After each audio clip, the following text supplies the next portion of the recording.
Ticklish business any way you look at it. Come on, we'll stick together. Hello, everybody, and welcome back to another episode of Ticklish Business, the podcast all about old Hollywood. And we are into the last of our 4-week weekly series, Films of Resistance. First and last weekly series, I think, because doing a weekly podcast is hard. Bless you to everybody who can do it. Because, yeah. But as always, I'm Kristen Lopez, joined by the wonderful Emily Edwards. Emily, how are you? I'm doing well. I'm excited for this one, especially because we just did Hair with Alex Steed. So this is a perfect companion for that. Yes, and I'm sure you'll be very happy to not have to edit episodes on the daily. For 5 years with my book show. So it's, it is what it is. I pride myself on giving you less to do.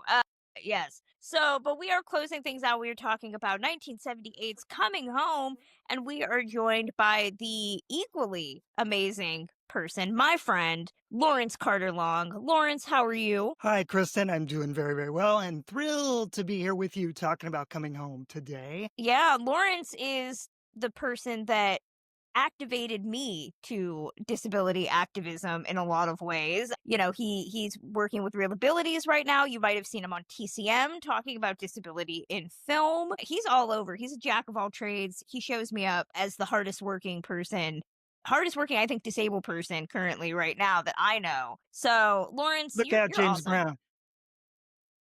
So before we get into that, I want to remind everybody, if you love what you are hearing, like what we're doing, please consider supporting us at patreon.com/ticklishbiz. Patreon truly is a lifesaver. It's been keeping all of our bills paid. It's allowed me to do some really great stuff, in terms of jazzing this up. We have a great new, recording concept that we're thinking about implementing. So we have a lot of stuff going on, as well as doing our bonus shows and our interviews. You probably have seen our interview that I did with Bill Condon. We have an interview with Scott Iman coming up. All of that is fueled by your Patreon dollars. And we try to give back to our patrons as much as we can. The holidays are coming.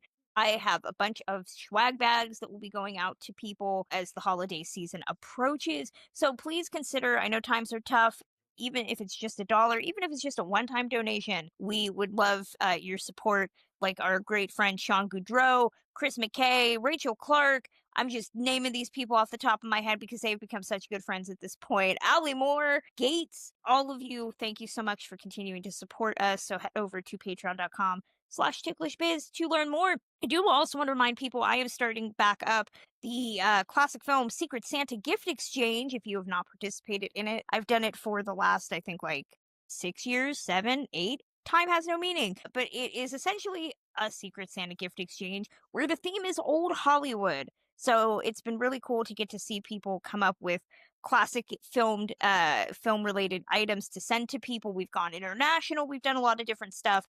The last 2 years, the great Kelly Kitchens has taken it over while I've been writing books. And this year I decided to bring it back. So I put something on the Patreon. If you want to participate in that, please consider doing it. You might just get a gift from me and Emily. I don't know, Emily, if you want to participate, but not to put you on the spot. I was about to say, that really puts me in a, yes, I guess I am. We'll talk about it off air. But yeah, so consider doing that. But let's get into Coming Home, which is the story set in 1968 California of a Vietnam War vet played by John Voight, who is a wheelchair user, and the romantic relationship he embarks on with a married woman played by Jane Fonda.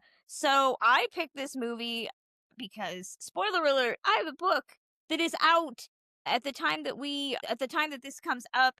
It will actually be on its way out to shelves. It's called Popcorn Disabilities, the highs and lows of disabled representation in the movies. And Coming Home looms large for me in the book because I consider it one of the best disabled films. Perfect? No. But one of the best, I think, for sure. And I really wanted to include it because disability activism is a form of resistance. And I really want to get into that and kind of just dive into all of it. So, Lawrence, where does this movie, I mean, again, you've been on TCM, you've talked about disability representation in movies, you've talked about movies I've never even heard of, so you're always giving me new stuff to watch. When did you first see Coming Home? What does it mean to you as a film of resistance? I think I probably I can't remember the first time I saw Coming Home because it's so much a part of sort of the history and the canon, right, in terms of disability representation. But I must have been it came out in 78. It must have been sometime in the mid 80s, I would guess, when I first saw it, probably when it was making the rounds on cable. And I just one of the things that really stands out about Coming Home, which is not true for many films, films about disability can be novel, they can be interesting, they can be the first to do this thing that was either good or bad. But very few, I think, within 100 years of cinema are both innovative in and of their time and also stand the test of time. I could Yeah. probably count those films on one hand. And Coming Home does that. It is both reflective of so many things when it was filmed, right? So late 70s, the time that it represents, which is the late 60s. And I think just sort of carrying through and connecting those things, standing the test of time, so that we're looking back at it over 50 years later and everything about it works. It's one of those things where every time I watch it, every time I revisit it, I find something that I didn't see before. There's a new layer or a new nuance that sort of stands out and jumps out at me. And I go, wow, like, okay, what's that? How did they do that? And so it's the gift that keeps on giving cinematically. And it's one of the few films that I continue to revisit. When people tend to, everybody's got a favorite film. And when you do this kind of work, they'll ask, what is your favorite film? What do I need to watch? What do I need to know? This film is always on the list. Coming Home is almost always on the list because it does so many things differently, not only for its time, but I would even say for the time that we live in today, which could be both good and bad, depending on how you look at it. But there's so many things to point to, so many things to talk about, and so many layers that make it interesting to view and to revisit again and again and again. Definitely. Emily, I want to throw the question to you because I know that you had not. This was a first time watch, right? It was, yeah. Yeah, and definitely. I know you had texted me a couple things while watching it.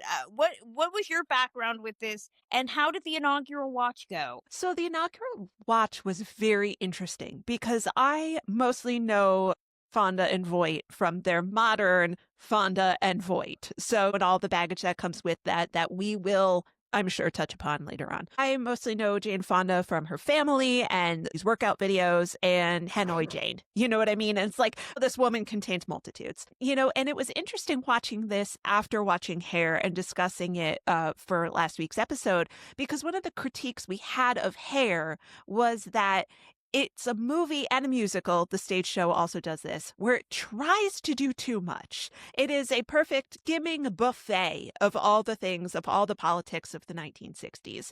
And this movie also is a buffet of all of the politics of the 1960s, but it's pared down significantly. You still do have a discussion of women's roles, of disability, of the war, of racism, of all of healthcare and things like that. Healthcare is getting privatized at this point. It's a mess. We'll get into it, I'm sure. But this is a much more pared down and intelligent, and I hate to say Hair isn't intelligent because it has its moments, but this is a much more intellectual look at what was happening in the 1960s. And I'm glad I got to watch these movies back to back and now discuss them back to back, because I do think that if you are someone who is used to watching movies about the 1960s and the Vietnam War in general, which I also want to touch about how Vietnam is treated throughout our lifetimes, then this is a much more nuanced and tangible understanding of the war, as opposed to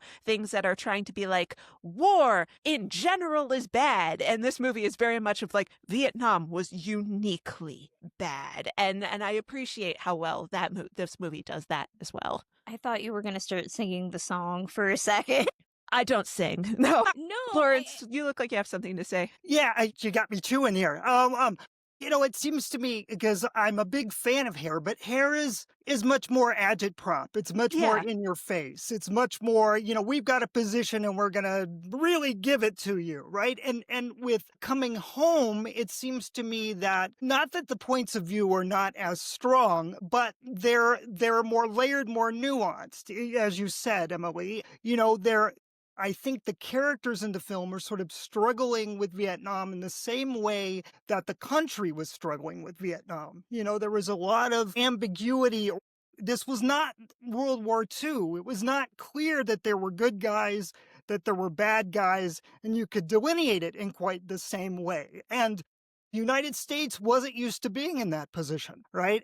So, unlike the advocates or the advocacy position that is really like front and center in Hair, what I think you see in Coming Home is a much more just sort of complicated wrestling with that idea rather than somebody who'd already come to a decision one way or the other. It's there's so much to parse there. For me, Coming Home is one that weirdly enough I'd heard either in the guise of the historical context of it being a Vietnam movie or in the like joking context of like I forget what the movie was. I remember a movie where the joke was like the only movie they watched was Coming Home. And it was that was the joke and I was just like why?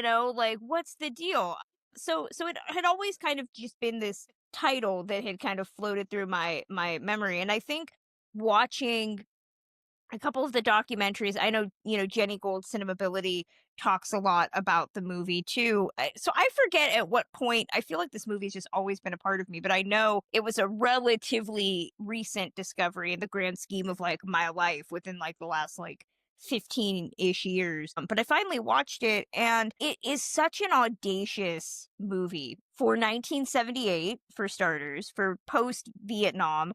And just in terms of disability politics, what Hal Ashby does as director is really craft a story that tries to be authentic, not only to the moment, but to the disabled experience as much as it can be for 1978. We'll get into the weeds of like the little bits of business that I really appreciate about this movie. But, and I hate to give him kudos because John Voight now is like cuckoo for Cocoa Puffs, but he is just so goddamn good in this movie that it pisses me off that he's cuckoo for Cocoa Puffs because I would just have loved to have talked to him about this. I know that he's pretty much denounced the movie specifically for like how it portrays the war, which I'm just like, dude, it's like the one movie people actually genuinely like you in, like own it. That and Anaconda, of course, so there's that. But it makes me mad that he doesn't appreciate the movie because I think his character is still a character that we should be trying to emulate in the sense of having somebody that is independent, is, sexually aware and is desired and has that reciprocated. There's all these little things that as we start talking about it, when I tell people about what I'm looking for in the book, when I wrote Popcorn Disabilities and I talked about like what we want, we the disabled community in movies, and I talk about like we just want a character that like has a job and isn't bitter and all of these things. And I've had people before be like, "Well, that seems simple," and I'm like, "Isn't it? Isn't it simple enough? You would be surprised. It actually isn't because movie screenwriters and directors do not actually do that. We have a movie coming out this year, next month, and I will tell people if they ask what it is, but that is so regressive in its disability politics that I had to laugh because I was like, well, it's been a minute since I've seen this type of disabled person in a movie. I thought we'd move past it, but like, nope.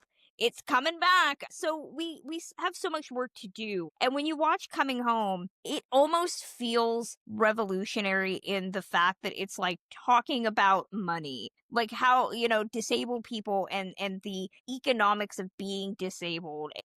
There's so much about it that I can't wait to get into. It's just it's a fantastic movie. I love it so much. Well, No, I was going to say it starts off so well because he's in the hospital and he's getting care because he's been severely wounded. I appreciate so much that the orderly that he's speaking with, Kristen, just to talk about the financial aspect of it. of, the orderly who's taking care of him says the usual, snide remark of, who is on disability, you're taking more home than me and my wife who work, full time and things like that. And I found myself probably doing something un-PC, which is like, he was wounded in a war. Even if I know it's false that he's taking home more money from the government, but also like part of me as an abled person is just like, I don't mind if he's getting paid out by the government more than you're taking home. Like, I really don't have a problem with that. I know you're lying, but also if you weren't, I'm okay with it. That whole, the way that the hospital system is set up in this film, it sets the tone because Yes. it's one of the few films that shows the overburdening of the medical system in the immediate aftermath. Because remember, this is made in 78, but it's set in 68. So Right. it's still set during that time period. And the hospital system in movies of that time period, often are not showing the realities of the world. Maybe you go forward ahead, 20 some odd years, 15 years to something like Born on the 4th of July, which is showing the hospital system as grimy, like 20 guys to one person. It's dirty. People are, dying pretty much. It's a very overwrought Oliver Stone type of depiction of the hospital system. But then you have something like Forrest Gump, which is showing the Vietnam hospital system as clean, run exclusively by white people. They're having so much fun. They're playing ping pong and eating ice cream. Who wouldn't want to be in this hospital system? And yet, Coming Home is situating this world as a system that is underfunded and overtaxed. And when you have the orderlies who are predominantly black men, which I think is really important, the one that's telling him, well, you make more than I do, yes, that's at that time, I forget what the exact number was. I think it's over $3,000 or something like that a month for disability versus the minimum wage at the time. Part of eventually why Ronald Reagan would come in and make the Social Security SSI system make a dollar, take a dollar was because of this concept that, like, well, we can't have disabled people making too much money. We can't have them just living on the government dole. So it all becomes, the system completely changes in the 80s to ask, pretty much demanding disabled people account for every dollar they spend and saying you can't have X amount of money on you or else you have to pay it back. So it becomes this real either or situation, but you're seeing the foundations of that in the character that believes, like, well, you're making money. Yes, but the vets were coming home from the war. They weren't given access to jobs. There's rampant discrimination in the job market. There's no housing. I think one of the characters says in the film, they don't teach us about money and finding a job. Once you become home disabled, it's just like, well, enjoy, go back to the life you had. You may be missing a leg or an arm, or you might have PTSD, but you'll acclimate back to what you had. And they're like, no, nobody teaches you about being disabled and navigating the world. Lawrence, I don't know.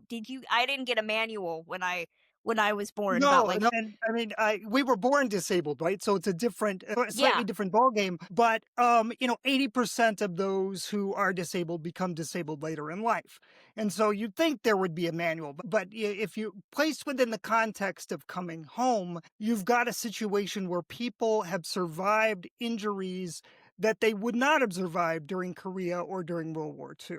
And so they're coming back home with these spinal injuries as amputees, and all these different things that previous wars you would have bled out or you wouldn't have survived because of the catastrophic nature of the injury. And so the hospitals, we still had VA hospitals in those days that were funded. We had rehab facilities that were funded, right? They may not have foreseen or planned for sort of the onslaught of what Vietnam would set them up for. But there was at least some sort of infrastructure there. Everything wasn't privatized in the way that it is now. And so I think there was a sense, that we have to care for these veterans, that we have a responsibility to provide for their care. They did their bit for the country. Let's do our bit for them. But in terms of the logistics and figuring that out, nobody knew how to do it because it was a whole different ball game than previous wars. And so, Oh, go on. Oh, I was going to say, so I think we're at that pressure point. We're at that point of tension, right? And so you've still got that Puritan kind of mentality that pull yourself up by your bootstraps, even if your legs have been blown off and you can't wear boots. But without any real understanding or infrastructure to actually support that. Yeah, and I think what's also really interesting is that this movie fully does understand, because Jane Fonda is the headliner that kind of got this made, is that there was also an understanding in the 1960s that you were supposed to be married by now, and when you go home, your little woman will be taking care of you. Like, even if she's not even remotely qualified to do the level of medical care that's required for a catastrophic injury, but your little wifey will take care of you. After these guys are coming back and going, I don't have a little wifey. You sent me off when I was 18 years old. What was I supposed to do? And there is an understanding there where the burden of what's happening, they're people in beds because they just haven't caught up with the demand for wheelchairs yet. There's also now 50 years later, looking back at this movie and looking at the medical technology, it's so antiquated, just almost shockingly antiquated. And now you look at guys who come back without limbs and they're like, I've got my bionic leg that responds to my muscle twitching. And you're just kind of like, man, we've really come a long way in 50 years. But at the same time, that technology is unbelievably expensive, and it's not funded for by anything other than probably GoFundMe's and someone's dad being a multimillionaire. Like, most people don't have those flashy gizmos that we now see, paraded across Instagram and other propaganda platforms. Yeah, and one of the understandable ironies of that is that advances in the technology have always happened as a result of a war, right? Because Exactly. there's this sudden onslaught of people with injuries that we got to figure out. Right. And because we have that bootstrap mentality, we got to get them back to work, right? Exactly. And so, that has always caused an an increase in funding, more time, more attention toward the technology, the R&D, all those sorts of things. Every time we have a war, there's sort of a sense that we have to do more, we have to do better. The technology gets better and better, even if the policies don't. Right. Yeah. Right. Regular people with limb difference. Why would we research that, Exactly. It's such a stark difference, too. I think that's worth pointing out. It's such a stark difference between the war films of the 1940s, right? And 1940s World War II films, you get this kind of community of the disabled, which is usually hospital sequences where the character is trying to learn about being disabled from a community of like-minded people. So, the example I always go to is Pride of the Marines, the John Garfield movie. John Garfield's character is blind. And, you see him go through the stages of grief where he's bitter, he's angry. I think at one point, it's so overwrought. It's such a hilarious, unintentionally hilarious movie. He's just like, why didn't God just strike me dead?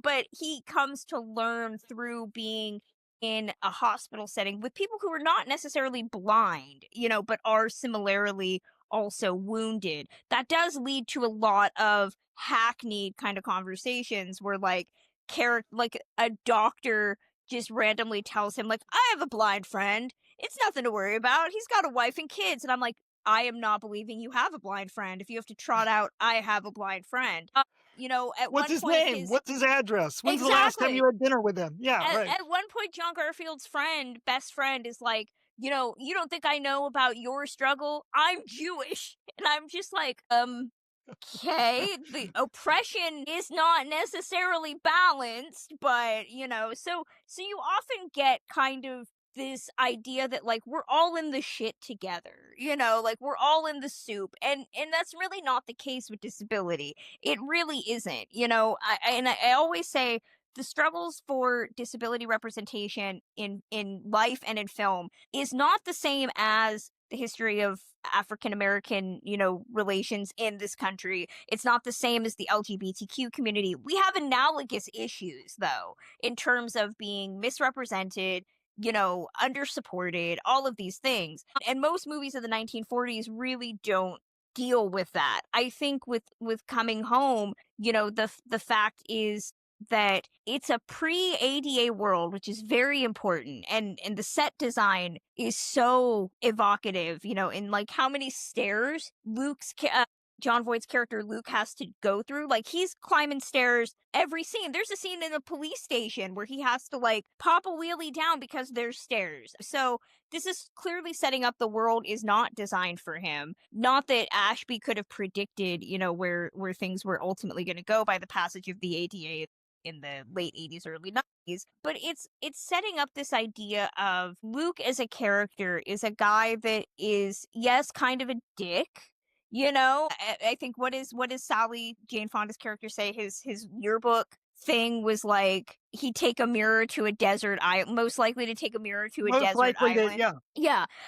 But at the same time, he can hold down a job if he wants to. He drives a really cool car. He has an apartment. He has a place to live. Like, he has all of these things that I think so often as disabled viewers we're just like, where does Lieutenant Dan live on the daily? You know, after he makes all his money. Who cares? We don't see it. You know, I can't remember. I think Luke might be the first character I ever saw drive a car as a wheelchair user. These are not revolutionary moments, but to see a character like him that is navigating this world that is not designed for him, and Ashby's camera is showing us how that works. Like, I would love to know from people who watched this in 1978 who were disabled being like, holy crap, like, we can do those that exist, like this happened, because you're seeing it on screen. I'm wondering also if those things sort of weave themselves into one's consciousness almost through osmosis, right? Because they're very seldom overt or played with the Rocky music behind behind it. You see things that are striking simply because you hadn't seen them before. So you see him driving a car. You see him taking the wheelchair from the back seat of the car, kind of putting it together and then placing it on the sidewalk. You see, you know, these moments of, you see one scene toward the end where he's, you know, fixing the wheelchair in the way that you would a bicycle. And so it just becomes a natural part of life. You know, this is the life that the character leads. And I've got to say, based on my research into the film itself, that had to be done simply because he spent 9 weeks of the filming. He was at what they called a paraplegic ward at Rancho Los Amigos, you know, outside of Los Angeles. So he lived in the hospital, and then he spent 5 weeks of that time learning to play basketball from a wheelchair. Right. So you're going to have he wanted to have, you know, as I was digging into the research, I found an old article by Janet Maslin in the New York Times. And he talks about how when he left the hospital, he suddenly felt kind of out of place and he missed it. Voight missed it. And these guys became his friends and his buddies. And he thought, well, I can't talk to these walkers. I've got nothing to say, is a direct quote. Right. And then he later had a wheelchair that he kept at his home in California because he went back and he played basketball with the guys, or if he had them over, because here's another quote, it was more comfortable for everybody if I use a chair too. You know, and so where that guy was and who that guy is now is almost a God, personality. I miss that guy. Character. I wish. Why? It frustrates me. It frustrates me that you know, now you're just kind of like, cool, you understood that at the time, and now you're just kind of content with like those same friends not having rights or healthcare. Cool. Nice. Yeah, the opening line of the article, Maslin's talking about how Voight refers to the paraplegics who acted with him in Coming Home mostly as the guys, like we're all in this together, but every now and then he would slip up and call them the other paras. So there was definitely a sense of solidarity there, and I think affinity. How one loses it is anybody's guess. Yeah, I mean, Voight is so good. Again, I keep saying he's so good that it pisses me off that he is who he is today. You know, because I had read the same thing, that he had done a lot of research, you know, and research now gets, you know, we have the Daniel Day-Lewis mentality of living in the chair and going method, which to Daniel Day-Lewis's credit, I appreciate, you know, when it starts to veer into like inconveniencing other people as opposed, way to do the method. Like Day-Lewis made people carry him around. And then I'm just kind of like, okay, dude, you're taking the bit a bit too far. Voight captures so well a lot of the things that I often will point out as things that take me out of a movie. So like I love the way there's a sequence where he goes grocery shopping and he's pushing the cart, and you notice, without belaboring the point, the invisibility that often comes from being in space as a disabled person. He's trying to get the woman to move her cart. She's acting like she didn't hear him. Stuff like that. He's having to navigate being the same height as the shopping cart. And just the way he moves in the chair. Usually the first thing that'll take me out of a movie is I can tell right away that that person is just plopped down. They've said action and that's what they're doing. Voight is able to move. I often say wheelchair users, we work smarter, not harder. So if you see somebody watching playing a disabled wheelchair user, and they are doing a lot of energy, a lot of movement, a lot of arms to try to propel that chair, they have no clue how to do that, because most wheelchair users, like, we will work with the environment, push off of like a wall, so that we don't have to expend all that energy. And Voight really does have such seamless movement with that chair. His upper body is very straight and very anchored. He doesn't have the chicken arms that I often notice with fake wheelchair users. He really does move like he is a part of that group. It's still one of the most, I think, impeccable wheelchair using performances that I've seen. And I think that that's important. Ashby wanted to get access to Walter Reed Hospital. He wanted to get access to these actual spaces that paraplegics were utilizing from the government. And the government looked at the script and they were like, yeah, no, you give us too much shit in the script. We're not going to do it. And eventually, I think when Carter comes in, he hires somebody who is working Veterans Affairs that actually was disabled. And that person came back and said, well, actually, we're cool with it now. You want to use Walter Reed, you can. And Ashby was like, yeah, we already made the movie. Like, it sucks for you guys. So, but I think that is a big element of it, because if you look at Vietnam in film, the Green Berets is often considered the first Vietnam story, and it's very jingoistic. It's very pro-America. Like, it's a John Wayne movie, so of course it is. We wouldn't really start talking about the realities of Vietnam until Platoon comes out in 86. But here, this isn't necessarily a movie about the war. It's in terms of the characters being boots on the ground, but it is omnipresent, especially in Bruce Dern's character, who plays Sally's husband, who is dealing with PTSD in his own kind of fraying mental state due to what he has exhibited in the war. Whereas, Luke, his character, John Voight's character, is very much concerned with the people that are quote unquote coming home, his friends who don't know how to deal, who are, dealing with depression and thoughts of suicide.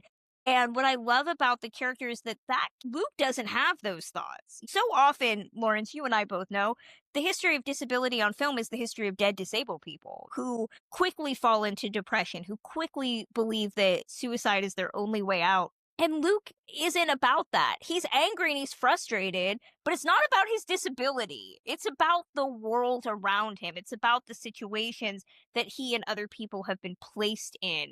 And I think for a movie like this that is not necessarily showing you the horrors of Vietnam, but saying that domestically, the government has also let these people down by not giving them enough education, by not giving them enough financial support, by not giving them enough psychological support. I guess I can see why the previous administration thought it made them look bad, because it kind of does. Well, and that administration didn't want to deal with those realities, right? I think Definitely.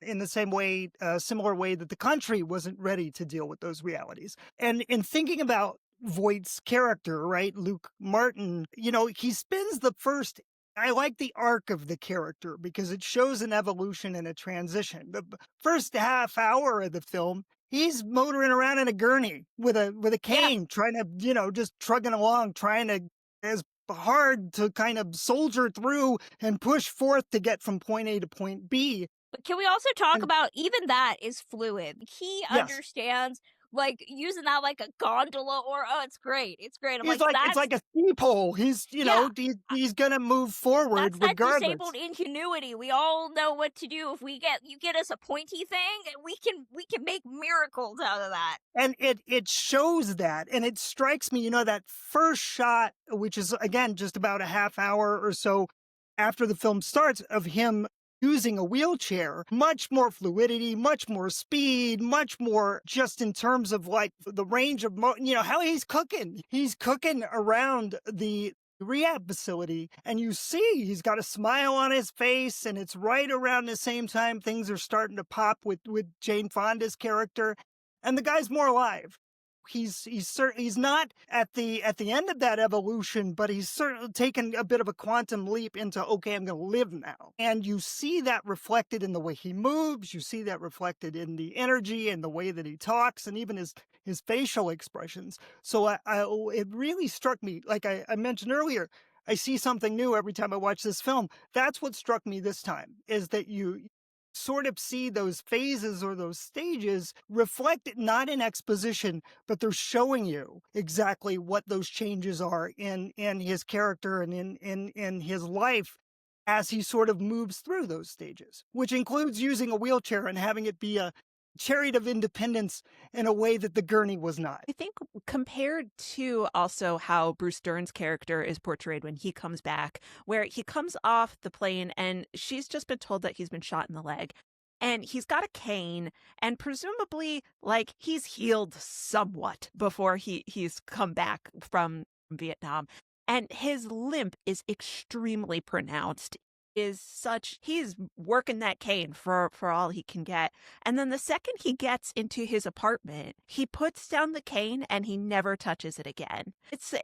And ultimately he ends up taking his own life at the end of the movie because he's called out for being a fraud. And it's such an obvious deterioration of his understanding of who he is as someone who is before injury and after injury, of, he does not, it's not the injury that makes him want to take his own life. It's being called out for the fraudulent nature of him trying to milk the injury for all it's worth. And, and it's so obviously fraudulent that the second he gets home, the cane just kind of like, he tosses it like Fred Astaire practically. And he's just like, I'm done. I He think doesn't need the prop anymore, right? When he's in the Yeah. house, he doesn't need the prop anymore. And it was, as a cane user, it bothers me. And 90% probably of the films I've seen where a character uses a cane, there's been no training on how to use that cane properly. Right. Because if you were to use it the way Dern uses it and other folks use it in movies, they'd throw their hips out or they'd jack their knees up even more. They're your not back would be using it on the ruined. side of the body that's injured. They're not putting weight on it properly. They're holding it backwards. All this stuff, which you'd think you get 5 minutes on how to use a cane if you were going to be portraying a cane user on screen. I think, though, Dern is a fascinating person from that perspective, in that you have two schools of thought, right? Disabled people who were in war at that time, World War II and Vietnam. I mean, you think of Harold Russell, who felt a lot of guilt over the fact that he was not disabled in combat. He was disabled. He lost both his hands in training accident, essentially. So he never saw combat. His injury, though, was not considered heroic, and he felt very much, guilty because of that. It's similar to something you see in Forrest Gump with Lieutenant Dan, the concept of dying or being disabled while fighting, actively fighting. That's a huge thing. So on the one hand, I think the character is showing that concept of like, I have to create this lie because that is what we are supposed to do. On the other hand, and I've thought about this over the years and having seen it, I think it goes towards something that I talk about in the book, which is this concept, to go back to what we were saying about the, belief that disabled people are making money, the belief that disability creates perk, that it offers like a coupon book, like you get all these discounts if you show up disabled. But movies often have sold this idea that, disability brings with it all of this stuff. Just go to Disneyland on a Sunday and you can see front of the line, great. I have a disability, without really looking at how that sells this antagonism towards the disabled community, where you're getting something that I'm not getting. You're getting money, you're getting resources, you're getting all of these things. So for me, I'm just kind of like, Dern's that white guy, he's Yeah. that guy. Go And on. he's internalized all that stuff, right? You're Yeah. either allowed to be tragic or heroic, although most people live their lives somewhere in the messy middle, right? Neither one or the other. But in terms of the narratives, they're always monochrome, right? They're always to one extreme or the other. So I can't blame.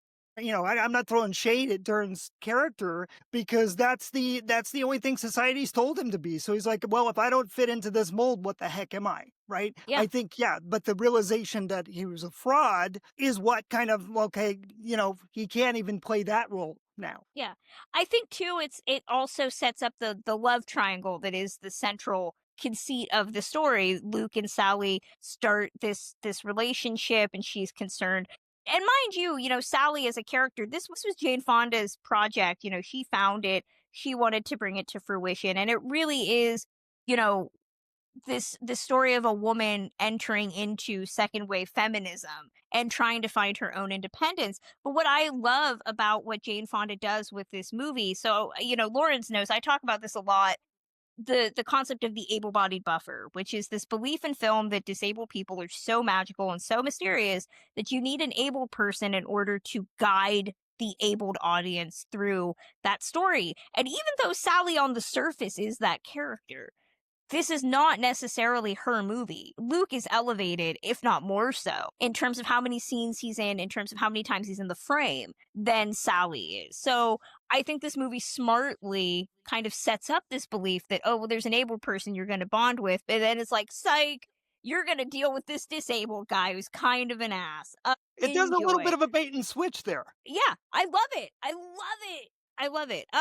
But the love triangle, every time I watch the movie, I think of that. Lawrence, you remember that commercial that came out a couple years ago in like Norway or Germany? It was foreign. It was about not parking in handicap spaces. But the story was like, it's a woman and a guy. They've had this one night stand. And her husband shows up, and the guy sits up, and he's like, "I'm disabled. Like, I just took your girl." And the whole point of the commercial is, you wouldn't want us to take your girl. Don't take our parking spaces. I'm not kidding. You can Google this. It's on YouTube. It's hilarious. Huh.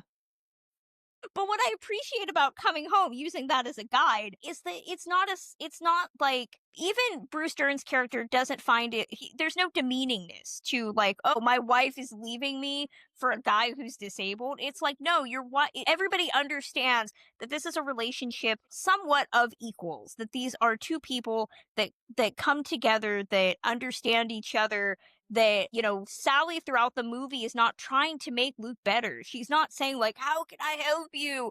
Let me save you. It's about her learning about her own identity and her own personal autonomy. It's about Luke learning to give a crap about something, I mean, the sex scene gets a lot of eyeballs on it, I think purely from a titillation standpoint. I know Kirby Dick used it in his documentary on the rating system, to talk about the fact that like movies that show female pleasure usually get a higher rating. But I've heard a lot of people utilize it in the context of like, it's a weird disabled, interabled sex scene. And it's really not.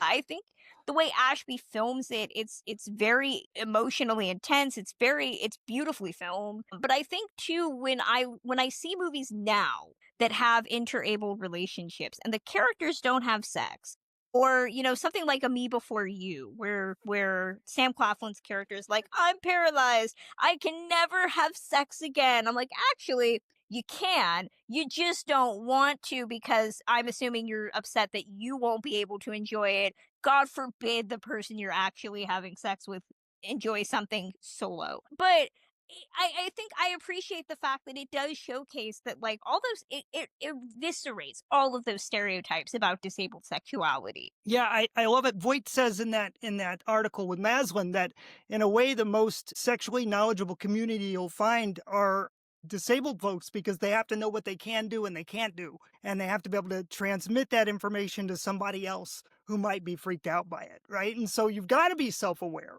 to be Yeah. in those situations. And I think sexuality notwithstanding, that's a component, that's a facet of that. But I think one of the big distinctions between Voight's character and Dern's character is that Dern is in denial about so much. He's not dealing with reality. And the difference between he and Voight is that Voight is like, all right, this is my lot in life now. I'm going to work through these stages. I'm going to work through these phases. I'm going to get on with it, right? Which is another thing that I think disabled people do really well. Dern isn't able to do that. And I think that becomes ultimately his downfall and the disconnect in terms of living an authentic life or ending his life as he does. Yeah, I mean, that sequence between Sally and Luke, the sex scene, it's all about communication more than anything else. I mean, Jane Fonda may be topless, but that's really not where I think the sexiness of the sequence is. It's in the communication.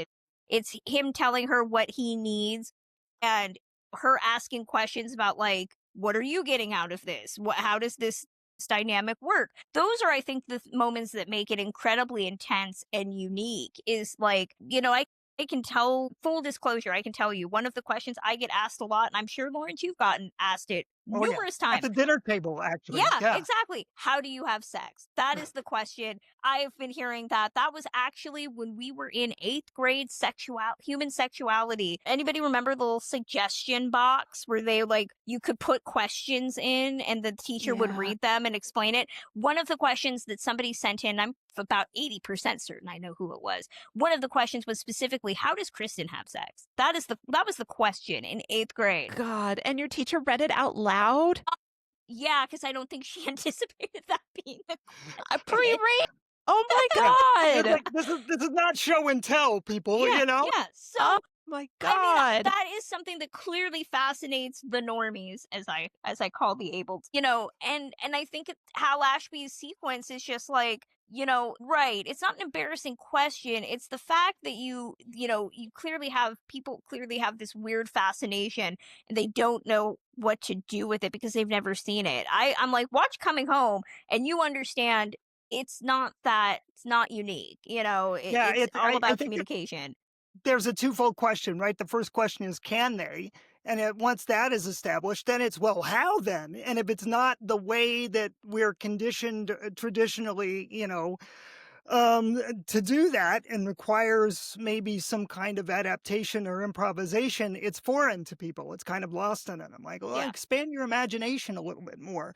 I want to give props here while we're talking about this scene, because I think it's really important to Haskell Wexler and the way that the film was shot, because that scene is very tight shot, very intimate, very close shots, right? The camera is almost a sex partner in that scene, and I think that level of intimacy just connects the audience to the characters and the characters to each other so much more, as where a wide shot from across the room would never ever do. And I think that kind of care and attention to how they were shooting it and why they were shooting it that way really adds to that sense of intimacy, to use a word, and makes that scene stand out for other reasons other than the obvious ones. It was really interesting that they also have a scene previous to their love scene where he hires a girl, and so it's not that only Jane Fonda is willing to learn how to have sex with a person who's disabled.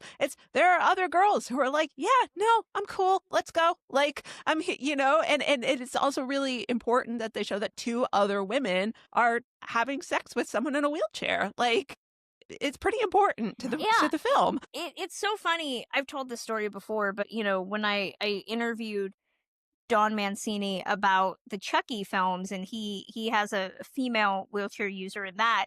He said one of the issues that the predominantly female executives had was that the woman had sex with somebody in her wheelchair. Like, they were like, that was a bridge too far. And you're just kind of like, is it though? Is that the bridge too far when it comes to showing sex on That's screen? the straw. Yeah.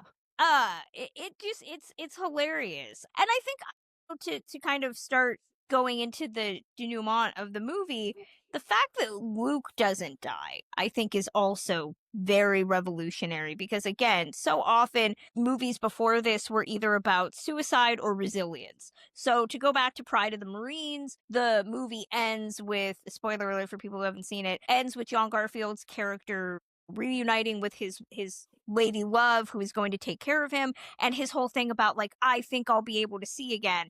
And in reality, the character that he's playing, the real life guy, never really regained his sight. Partially, he got a little bit back, but the movie pretty much ends like he's going to be cured one day.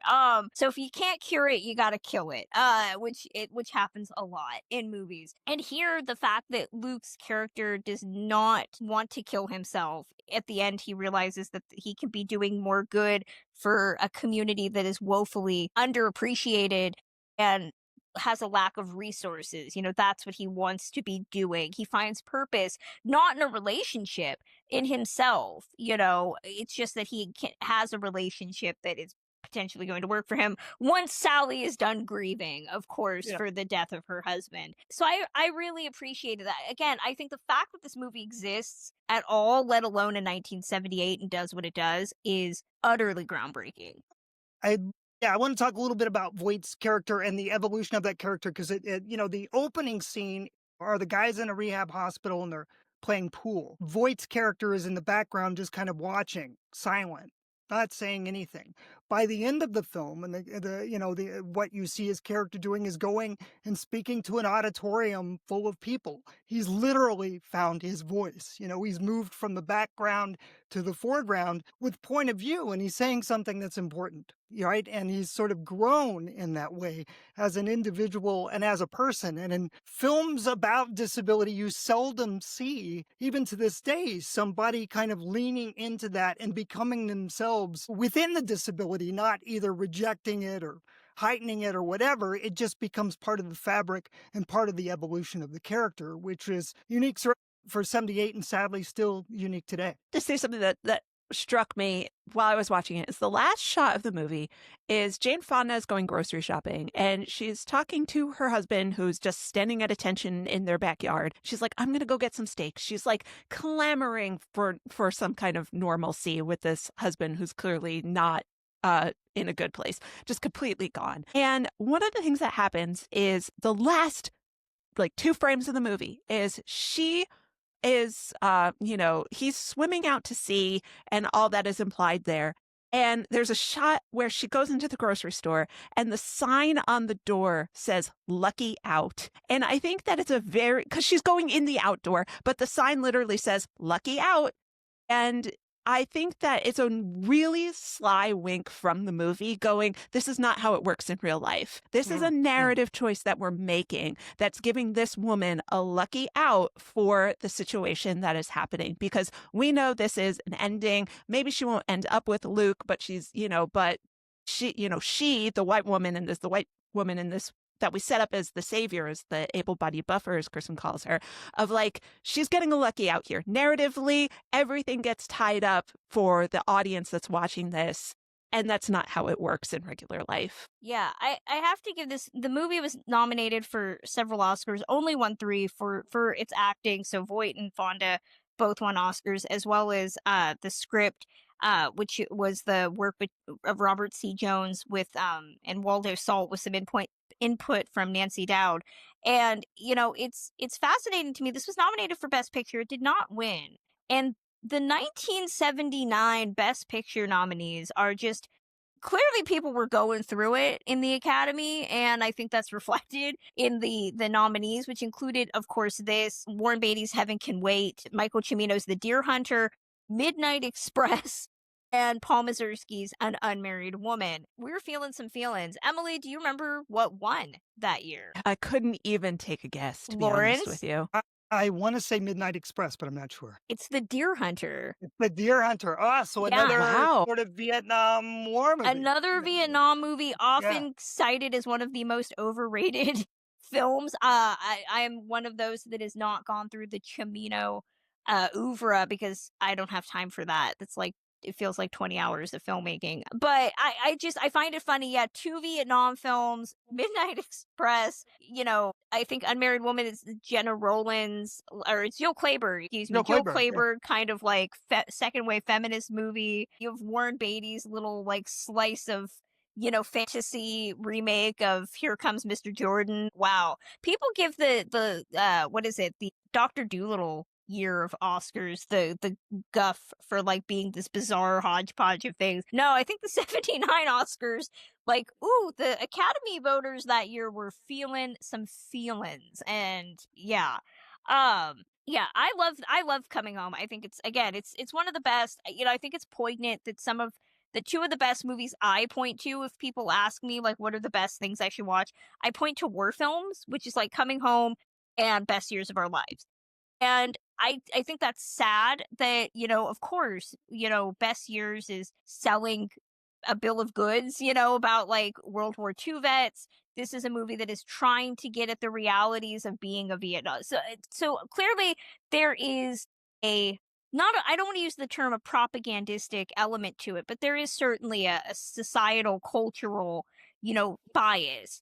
But at the same time, there's this desire to actively want to tell an authentic story because you are representing a group of people, not the disabled, though, soldiers, that's what you want to do. So that's frustrating that, some of the best come from, organizations that now I think are very biased against the disabled. But I love the fact that these two movies exist. I love that this movie has a great character. I just wish John Voight was not a nutball. Yeah, I think, what I guess in some ways, I'm glad that the film kind of speaks to that time capsule element, right? And you can kind of freeze frame it in some ways in 1978, although the themes might still resonate today. So many things were innovative. The hours and hours of interviews with returning veterans and rehabbing veterans, which informed the script. Filming at the rehab facility, including Wexler, filming those shots, which are extensive. I'd forgotten how much of that this section is all about the guys playing basketball, wheelchair basketball, was filmed not from a dolly, but from the butt position of a wheelchair, right? And they did that purposefully. And so I think the intention, Ashby was not a studio guy, a paint by numbers guy. He was, arguably on the spectrum himself before anybody knew what that meant. And so he was gonna paint outside the lines, and he was gonna, he always did in all his films, what he wanted to do, how he wanted to do it, and found unique ways to do that. I think that intention, that heart, that soul that he put into it is what is one of the reasons that the film still resonates today and still works as well as it does. And so, in thinking about its place sort of in history, films of resistance. I mean, there was so much that they were resisting here. The studio system, the way that it was filmed, the way that they really, even though authentic casting was not so much a thing, they took into account the lived experiences of paraplegics, quadriplegics, returning veterans, whatever, that were infused and embedded throughout the story that was told, in so much as they filmed a big chunk of it in the hospital itself, and that scene that I always come back to, which is that first time that Jane Fonda's character and Voight's character go into the apartment. Ashby purposefully did not create a set, in an apartment somewhere. This was a real apartment in Venice, California, that was not wheelchair accessible. And when they asked how they were supposed to do this, he said, well, figure it out. That's what the characters would have to do. And so they're improvising that scene in the way that the characters would have to do to even get into the apartment. So I think understanding that to what level they could depict that authentically, even if that wasn't a disabled actor playing a disabled character, shows within the fabric and the seams of the film itself to this day. Exactly. Emily, take us out. Final thoughts. Just to follow up, I love the scene where they're building the ramp afterwards. And Yes. It's a flirt moment for them where they're trying to figure out how to build the ramp. And he's teasing her about being unable to hammer a nail. And she's like, hee, look at you, you're teasing. It's so cute. It's so delightful. And I love the fact that you do have those moments of like real, like innocence in this movie when, throughout the 80s and anything concerning Vietnam turns into essentially Rambo. You know what I mean? Where it's like the government, used us as test subjects, the mass corruption, the things, this sort of like big brain sort of internet conspiracy way of treating the Vietnam War, which is important. And the hyper masculine macho, male exactly. Yeah. Exactly. Like super soldiers and all that, it's like you start getting into like the X-Files in the early 90s where they're like half the episodes are about like they used us as test subjects and things like that. And it's like you're that level of cynicism almost about the Vietnam War obfuscates the very real, very tangible aspect of people went there, and almost every person in the narrative of coming home volunteered. There's no, I got drafted and got sent there and this is what happened to me. This is, I volunteered. I thought it was a good idea. I wanted to do this. And now I have to live in the world that doesn't want me back and doesn't want me coming home. And it's a really beautiful, tangible, personal understanding of disability and now making your way in a world that is not set up for you. It's a really, really beautiful movie, having grown up in the 90s and seeing all those 20 years removed from the Vietnam War narratives. I really, really appreciated just how intrapersonal and intimate this movie is about injury and disability. I love it. Spoiler alert, you can learn more about this in my book, shameless plug, Popcorn Disabilities, which is out on shelves Thanksgiving Day, and I'm going to be doing all sorts of events. If you are in the Sacramento area on December 7th, I will be at the Dreamland Cinema doing something with them. We're still working on that. And then December 1st, I'll be at the Frida Cinema doing some other stuff there. So please be on the lookout and help support the book because Lord knows sales are important, especially for a topic like this. I would love to thank Lawrence Carter Long for joining us. It took too long to get you on here, so I'm very glad we were able to make it happen for this. Lawrence, where can fans find you online? Find your work. Feel free to throw out whatever. Yeah, I would say just search the name Lawrence. That's Lawrence. Carter, like the former president, hyphen long, as in not short.